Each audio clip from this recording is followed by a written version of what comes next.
Selamat pagi, Shalom. Ya, kita beberapa hari ini kita terus udah dengar tentang peringatan dari Tuhan ya, bahwa Tuhan mau kita supaya kita jangan jadi orang yang mudah terdistraksi ya, tetapi melainkan berfokuslah. Nah, ini yang menjadi pesan Tuhan yang diambil dari Lukas 10 ayat yang ke-42. Kita mau baca ini, saya bacakan 10 ayat yang ke-42. Kisah tentang Marta dan Maria. Tetapi hanya satu saja yang perlu. Maria telah memilih bagian yang terbaik yang tidak akan diambil daripadanya ya. Kemarin kita udah dengar bagian yang terbaik itu agathos ya, yang artinya baik, bermanfaat, berguna ya. Nah, jadi Tuhan memberikan peringatan buat kita tentang perkara distraksi ya. Nah, distraksi ini kemarin udah dibilang disampaikan oleh Pak Ishak juga bahwa arti aslinya itu ditarik atau dipisahkan ya. Nah, ternyata distraksi ini atau distraction ini dipakai di dalam bahasa Inggris ini juga punya arti yang cukup yang cukup kuat ya, bahwa distraksi itu terbagi dari dis dan traksi ya. Traksi itu yang akhirnya kata asalnya dari terakhir dan dipakai sebagai alat yang disebut dengan traktor ya. Nah, kita tahu bahwa traktor ini dipakai sebagai alat untuk alat besar yang dipakai untuk menarik ya, untuk mengangkat, untuk mencabut gitu ya. Nah, jadi distraksi itu punya arti, dis itu artinya terpisah ya. Jadi distraksi ini di dalam bahasa Inggris sebenarnya punya arti ditarik dengan paksa, dipisahkan dengan paksa dan kasar dari trek atau dari jalur, dari jalan ya. Dipisahkan dengan kasar dan dengan paksa. Nah, bedanya apa nih dengan di pull doang, kalau nggak pakai effort katanya. Tapi kalau ini betul-betul ada satu kekuatan yang mau mencoba mengalihkan gitu ya. Nah, jadi distraksi ini kalau Tuhan kasih kita pesan untuk jangan sampai kita terdistraksi ini, ternyata distraksi itu cukup punya arti yang kita harus waspada di dalamnya gitu loh. Jangan kita pikir bahwa distraksi mah nanti juga bisa balik lagi. Ternyata enggak loh. Karena ini satu kondisi di mana kita betul-betul dipisahkan, ditarik dengan paksa untuk keluar dari jalur. Nah, jadi jangan dianggap sepele ya. Membahayakan nggak? Ya, membahayakan, sangat membahayakan. Kemarin juga kita dengar tentang kecelakaan di Amerika itu, ternyata saya pikir kecelakaan paling banyak di Amerika itu drunk driver ya, yang nyetirnya mabok gitu. Ternyata itu kalah sama distraksi, teralihkan. Baik itu oleh handphone, baik itu waktu mau nyalahin kecilin volume radio, itu distraksi itu banyak sekali terjadi dan mengakibatkan jumlah kecelakaan yang paling banyak di Amerika. Nah, jadi kalau ngomong distraksi, kadang-kadang kita ngobrol sama teman cuma sekilas aja juga bisa terjadi kecelakaan. Nah, teralihkan sebentar aja juga bisa merugikan sekali, berbahaya. Nah, saya juga punya kesaksian sebetulnya ya, dan itu merugikan saya 1 juta rupiah gara-gara terdistraksi. Itu waktu saya mau ngambil uang di ATM. Ngambil uang di ATM loh gitu loh. Nah, untuk urusan kerjaan. Jadi waktu kan di ATM itu kan akhirnya kalau kita udah ambil uang ada bunyi tet supaya jangan lupa kartu. Orang biasanya lupa kartu, saya lupa uang. Jadi tet ambil kartunya dan tiba-tiba telepon. Ini kan nyari telepon gini terus udah gitu, ya ini ada masalah gini. Ya masalah apa? Ini duitnya belum diambil. Nah, terdistraksi. Nah, luar biasa kan? Nah, udah gitu waktu sadar balik lagi ya uangnya udah gak ada gitu ya. Mungkin kita semua juga pernah punya pengalaman terdistraksi ya waktu kita mau memuji menyembah Tuhan pribadi gitu ya. Kadang-kadang kan suka malas juga main piano, jadi udahlah pakai YouTube aja ya. Jadi waktu kita dengar YouTube lagunya udah dapat, tiba-tiba ada sapi COD, pernah nggak gitu? Nah, itu kan terdistraksi, udah sampai akhirnya kita nungguin dia sapi COD, sampai akhirnya kita iseng-iseng, masuk nih WhatsApp masuk, ada Instagram masuk, buka lagi, lupa nyembah. Pernah nggak? Nggak pernah kali, cuma saya sendiri. Oke, nggak apa-apa. Nah jadi ini persoalan distraksi ternyata ini ya seringkali terjadi gitu loh. Nah tapi yang jadi pesan Tuhan kan adalah gini, bahwa ada banyak hal yang bertumpuk yang mengalihkan fokus anak-anak Tuhan dari hal yang penting yang harus ia tuju. Artinya bukan cuma soal masalah HP waktu kita menyembah doang. Ada banyak hal. Ada berbagai hal yang tanpa disadari mulai teralihkan.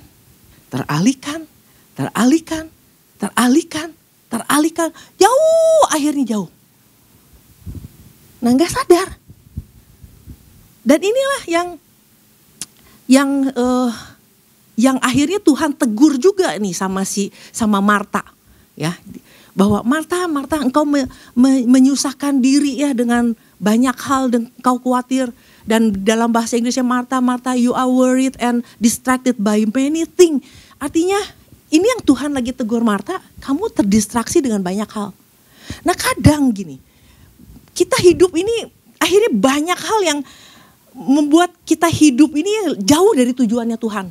Jauh dari rencana Tuhan, kenapa kita diselamatkan, akhirnya kita jauh karena terdistraksi dengan banyak urusan. Belum masalah keuangan, belum masalah rumah tangga, belum masalah anak, belum masalah usaha, belum usaha pekerjaan, belum masalah ini, masalah itu. Ini akhirnya kita jauh. Hubungan kita sama Tuhan akhirnya jauh. Nah tapi kita gak merasa gue salah nih, gue gak benar, gak merasa gitu. Kenapa? Pertama, masih Kristen. Kedua, masih ke gereja kok. Ketiga, masih melayani. Nah ini yang terjadi sama Marta. Marta gak sadar bahwa dia tuh gak jadi masalah, gak deket sama Tuhan juga kan. Gue lagi melayani buat Tuhan. Nah ini yang jadi masalah. Seringkali kita gak merasa bahwa kita udah terdistraksi cukup jauh. Karena persoalan, karena hal-hal yang terjadi di dunia ini, kita gak sadar bahwa kita udah jauh dari Tuhan. Sampai akhirnya Tuhan bilang, Marta, ada waktu loh. Sebenarnya ada waktu terbaik di mana kamu sebenarnya waktu aku datang mestinya datang dong. Tapi kenapa kamu menyibukkan diri dengan banyak hal? Jadi dia terdistraksi.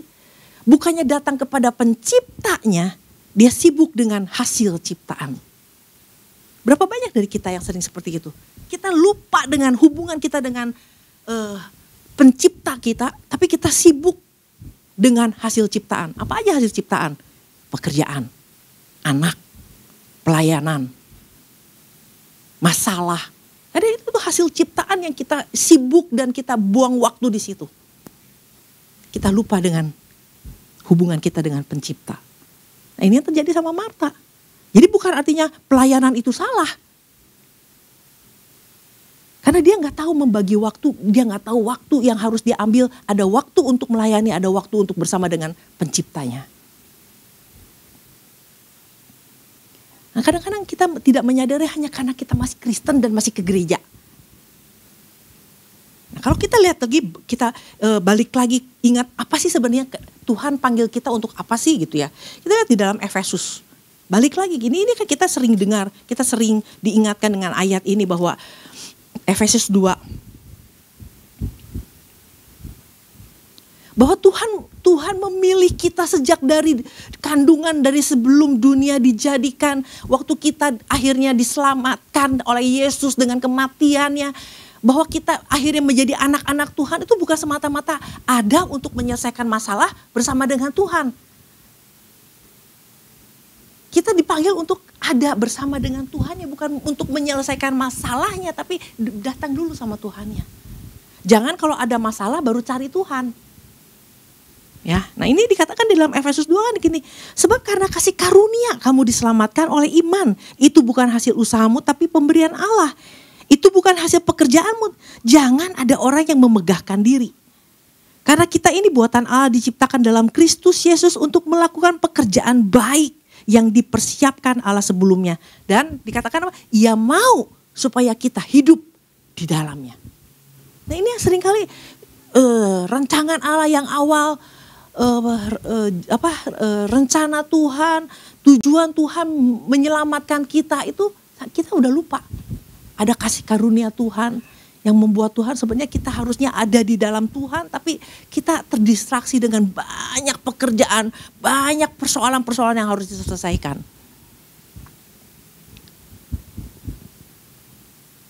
Nah sebenarnya Alkitab itu banyak sekali bicara tentang hati-hati dengan distraksi. Sebenarnya tanpa sadar kita sebenarnya Alkitab udah begitu banyak bicara tentang, termasuk di dalam Matius 6 ya. Matius 6 ayat yang ke-33, 34 sebenarnya Tuhan bilang carilah dahulu kerajaan Allah. Nah ini harusnya menjadi bagian kita mencari kerajaan Allah. Tapi kan kita terdistraksi dengan banyaknya kekhawatiran, ayat 34, khawatir dari hari ke hari kita khawatir sampai kita lupa untuk sungguh-sungguh mencari dengan sungguh-sungguh kerajaan Allah.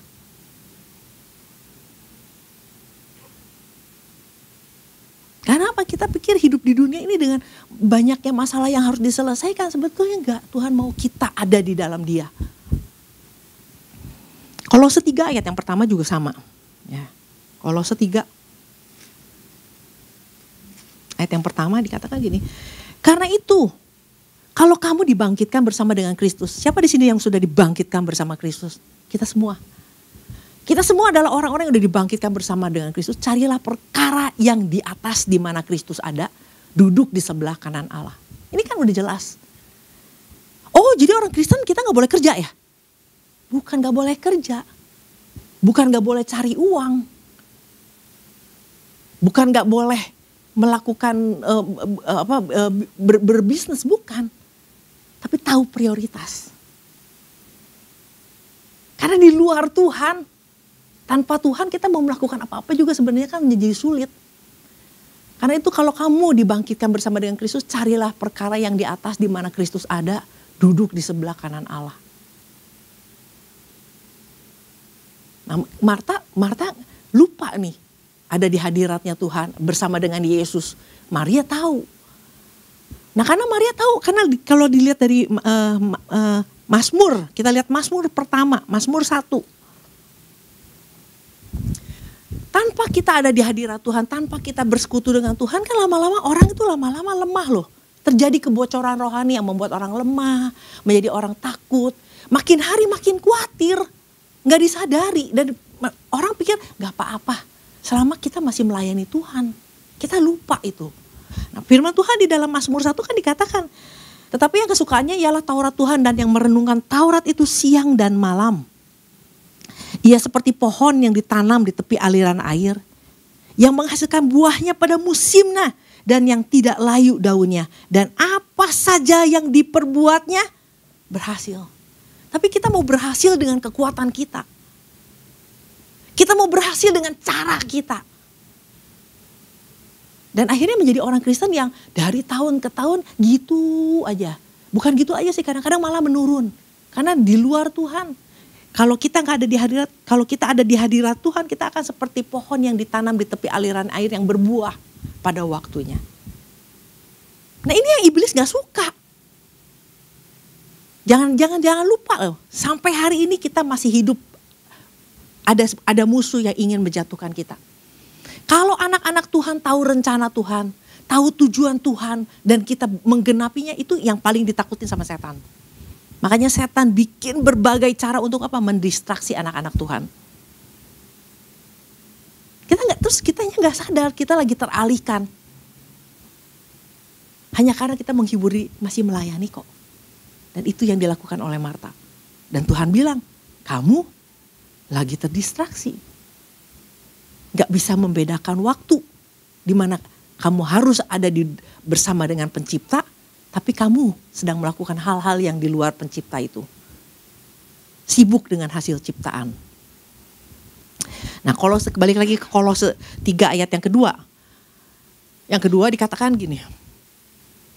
Kolose 3 ayat yang kedua. Pikirkanlah perkara yang di atas. Jadi ini perintah bukan? Firman Tuhan yang mengatakan pikirkan perkara yang di atas. Bahasa Inggrisnya set your mind. Nah jadi kalau dikatakan set your mind ini artinya gini. Kita sendiri yang harus mendirect, yang harus mengarahkan pikiran kita. untuk balik lagi ke perkara-perkara yang di atas. Mungkin hari-hari ini kita dengan adanya pesan Tuhan ini kita, oh iya ya, jangan-jangan selama ini kita udah terlalu jauh terdistraksi dari tujuan Tuhan, dari hubungan dengan Tuhan. Nah tapi firman Tuhan katakan set kembali, set lagi, direct lagi, arahkan lagi nih pikiran kita. Jadi semua tanggung jawab kita ketika pesan Tuhan ini datang, kita jangan bilang amin, amin, amin. Enggak, coba pikirin nih, jangan-jangan, coba renungin lagi. Jangan-jangan selama ini saya udah terbiasa dengan distraksi ini sampai akhirnya hubungan dengan Tuhan udah menjadi enggak terlalu penting. Coba set lagi pikiran kita, direct lagi, arahkan lagi pikiran kita nih sama yang penting, lebih penting daripada hal yang tidak penting yang bukan seharusnya kita lakukan.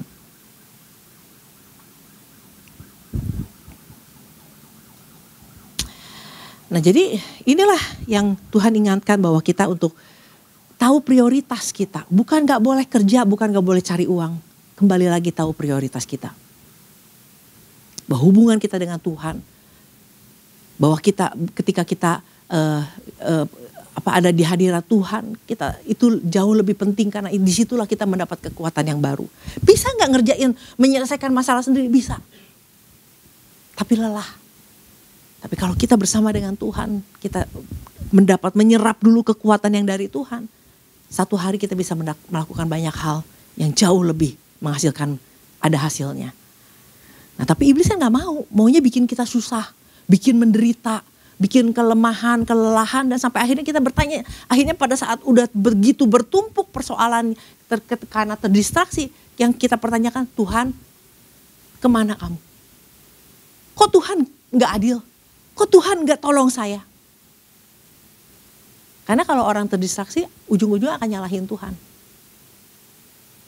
Nah, ketika masalah-masalah bertumpuk, ya persoalan yang tidak terselesaikan bertumpuk karena distraksi, orang akan datang ke gereja dan akhirnya gini, bukan dia mengurangi masalahnya, udah ini jangan dipikirin dulu, ini udah jangan diselesaikan, datang dulu sama Tuhan. Bukan masalah yang dikurangin, dia akan datang ke gereja dan dia bilang, Pak, saya gak akan melayani dulu ya karena ada masalah. Yang dikurangin masalah datang sama Tuhannya. Udah gak bisa doa dah karena masalah. Nah yang dikurangin ini apa? Hubungan sama Tuhannya. Nah oleh karena itu ini yang Kolose ini mengingatkan kita bahwa kalau kita sadar nih kita terdistraksi. Nah yang penting sadar dulu. Kadang-kadang kita gak sadar kita lagi terdistraksi. Jadi kalau kita gak sadar ya gak bisa kita gak bisa mendirect pikiran kita, gak bisa mengatur pikiran kita karena gak sadar. Nah lewat pesan ini sebenarnya Tuhan lagi ingetin, menyadarkan kita jangan-jangan nih selama ini ada banyak hal hubungan kita sama Tuhan yang berkurang dibandingkan waktu kita cinta pertama mula-mula sama Tuhan. Mungkin hari-hari ini kita udah makin berkurang. Dan ini yang Tuhan ingatkan, ayo fokus lagi sama Tuhan. Nah jadi artinya untuk kita bisa mengembalikan lagi fokus kita sama Tuhan, kita mesti perlu self reflection. Coba lihat lagi diri kita. Hal-hal apa yang kira-kira yang selama ini udah membuat kita jauh nih. Yang udah membuat kita kok gak seperti dulu lagi waktu pertama cinta mula-mula sama Tuhan. Oh jangan-jangan nih masalah ini nih. Terlalu fokus sama masalahnya. Kemarin Marbun bilang kadang-kadang anak pun mendistraksi kita gitu ya. Ya bukan bayi loh, bukan masalah anak baru lahir. Anak udah gede pun juga bisa mendistraksi kita loh. Waktu pergaulan yang gak benar, waktu dia melakukan hal yang, waktu dia punya masalah, anak punya masalah kan kita juga jadi ikut campur, jadi kita juga kepikiran. Nah kadang-kadang masalah anak pun bisa jadi, anak sakit pun juga bisa mendistraksi kita. Tapi balik lagi bahwa mesti ingetin lagi, jangan sampai terdistraksi nih, jangan sampai teralih. Kita punya musuh yang mau mencoba menjatuhkan kita. Jadi selalu harus ingatkan diri kita bahwa ada oknum yang mau menjatuhkan kita, mau membuat kita jauh dari Tuhan. Kadang-kadang karena kita terlalu asik dengan, ya gak apa-apa, namanya juga mau cari uang, namanya juga mesti membiayai keluarga, gak apa-apa. Tapi mesti ingat juga ada waktu-waktu di mana kita harus bersama dengan Tuhan, sumber kekuatan kita. Nah itulah yang ketika Daud, kita tahu bahwa Daud pernah bilang bahwa selidikilah aku ya Tuhan, lihatlah hatiku dan batinku. Nah, orang yang menyadari bahwa ada sesuatu yang gak beres, dia akan ngomong sama Tuhan, Tuhan selidiki aku. Karena dia tahu ini gak biasa, ada sesuatu yang gak biasa nih, makanya minta Tuhan selidiki. Nah, kalau orang gak pernah minta selidiki karena merasa gini, memang gak ada masalah sama gue. Memang ya udah biasa-biasa aja, jadi gak pernah minta diselidiki sama Tuhan karena memang gak ada masalah. Tapi kalau orang yang udah biasa bersama dengan Tuhan, biasa mengandalkan Tuhan, tiba-tiba, loh kok pakai kekuasaan sendiri? Ada apa dengan saya nih? Tuhan, selidiki aku nih. Lihatlah aku, hatiku, batinku. Jangan-jangan aku serong nih. Balik lagi kepada hubungan, kebiasaan hubungan yang kita bangun dengan Tuhan. Kita tahu banget, sebenarnya kita tahu, kita adalah orang yang paling peka terhadap diri kita kalau ada sesuatu yang gak beres. Mazmur 119 ayat yang ke-37 ini juga menarik ya. Pemazmur pun juga gitu. Mazmur 119 ayat yang ke-37. Lalukanlah mataku daripada melihat hal yang hampa. Hidupkanlah aku dengan jalan-jalan yang kau tunjukkan. Kalau di dalam terjemahan Amplified dikatakan gini, jauhkan mataku dari hal-hal duniawi yang tidak berfaedah, yang mengalihkan. Biarlah prioritasmu menjadi prioritasku. Ini harusnya ini yang menjadi doa kita juga. Prioritas Tuhan jadi prioritas kita. Jadi waktu kita sebenarnya keselamatan, jadi jangan kita pikir gini, kita dibaptis baru kita selamat. Enggak. Kita terima Yesus, kita mengaku Yesus sebagai Tuhan, kita selamat. Kenapa kita harus dibaptis? Waktu kita dibaptis, kita menyatakan kepada dunia, kepada iblis bahwa kita udah jadi anak Tuhan. Dan hari ini saya komitmen untuk mau diajar, mau belajar, dan mau memberitakan Injil. Sebenarnya itu komitmen kita. Mau diajar, mau belajar. Nah, seringkali kan kita pikir bahwa baptisan itu membuat kita selamat. Enggak, kita terima Yesus, kita selamat. Tapi kenapa kita dibaptis? Kita lagi ngomong kita punya komitmen. Pertanyaannya adalah gini, bagaimana komitmen kita hari ini? Apakah kita masih belajar? Atau apakah kita masih diajar? Nah, kadang-kadang kan hal-hal ini udah teralihkan dengan banyak hal. Nah, inilah yang ketika pemazmur bilang bahwa jauhkanlah mataku dari hal-hal yang duniawi dan tidak berfaedah yang mendistraksi. Biarlah prioritasmu menjadi prioritasku. Nah, di ayat ke-44 dia bikin satu komitmen. Jadi ada langkah nyata yang harus diambil. Kalau kita tahu ini ada pesan Tuhan dan kita tahu bahwa iya ya, selama ini ternyata gue sibuk untuk perkara-perkara yang dunia yang menyibukkan diri sampai lupa datang sama Tuhan. Nah, ini yang akhirnya dia bilang gini, ada satu komitmen, aku hendak berpegang pada Tauratmu senantiasa. Mungkin hari-hari ini kita udah lupa baca firman Tuhan. Aku hendak berpegang pada Tauratmu senantiasa untuk seterusnya dan selamanya. Aku hendak hidup dalam kelegaan sebab aku mencari titah-titahmu. Aku hendak berbicara tentang peringatan-peringatanmu di hadapan raja-raja dan tidak akan mendapat malu. Aku hendak bergemar dalam perintah-perintahmu yang kucintai. Mungkin ini yang selama ini udah kita kehilangan fokus dengan banyak hal. Dan biarlah lewat pesan ini kita diingatkan, ambil sebuah langkah nyata. Jadi bukan satu, oh pesan Tuhannya hebat, setuju, amin. Tapi langkah peringatan ini Tuhan, karena Tuhan tahu. Tuhan lihat bahwa kok anak-anak gua makin hari makin terdistraksi ya. Yang datang sama aku makin hari makin dikit gitu loh. Nah, oleh karena itu saya percaya pesan Tuhan ini adalah satu peringatan di mana Tuhan mengasihi kita. Tuhan ingin selalu dekat, Tuhan ingin selalu menolong, memberikan kekuatan dan pengharapan buat kita semua. Demikian firman Tuhan, Tuhan memberkati kita.